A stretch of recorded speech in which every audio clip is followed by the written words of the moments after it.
नेहा और भावेश की शादी का 1 साल हो गया था। एक दिन नेहा भावेश से बोली कि सुनिए, मैं प्रेग्नेंट हूँ।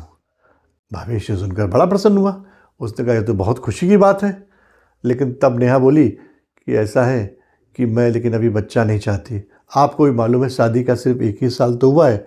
अभी तो हमने ज़िंदगी ठीक से इंजॉय नहीं करी है। अभी हमें बच्चा नहीं चाहिए। जो भावेश था उसको बात थोड़ी ठीक लगी और उसने नेहा से कहा कि ऐसा करते हैं, मेरा एक मित्र डॉक्टर है, उसके यहाँ कल चलेंगे। और अगले दिन वो डॉक्टर के यहाँ गए और उसने एबॉर्शन कर दिया।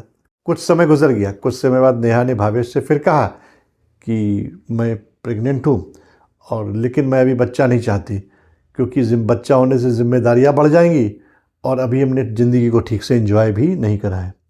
भावेश ने फिर उसकी बात मान ली और फिर उन्होंने जाकर एबॉर्शन करा लिया। इस तरह से 4-5 बार और ऐसा हो गया। अब शादी के 7 साल गुजर चुके थे। इधर सास को चिंता होने लगी कि बेटे की शादी के 7 साल हो चुके हैं, अभी तक उनको कोई संतान नहीं हुई। ये बात उसने अपनी सहेली से बताई।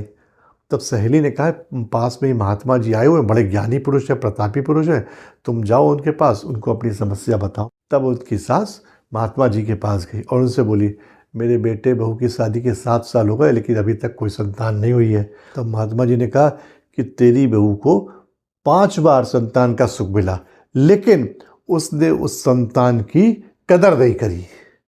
इधर नेहा और भावेश अब दोनों को पछतावा महसूस होने लगा। उन्हें लगा कि उन्होंने अपनी छोटी सी खुशी के लिए अपने ही बच्चे को इस दुनिया में आने नहीं दिया और अब वो बच्चा चाहते हैं तो बच्चा हो नहीं पा रहा है। आजकल कई कपल्स जो हैं अपने इंजॉयमेंट के लिए अपनी ज़िंदगी की सबसे बड़ी खुशी को खो देते हैं और बाद में क्या बचता है? सिर्फ और सिर्फ पछतावा बचता है। हम और आप भी ऐसे कई लोगों को जानते होंगे जिनके साथ ऐसा हो चुका है।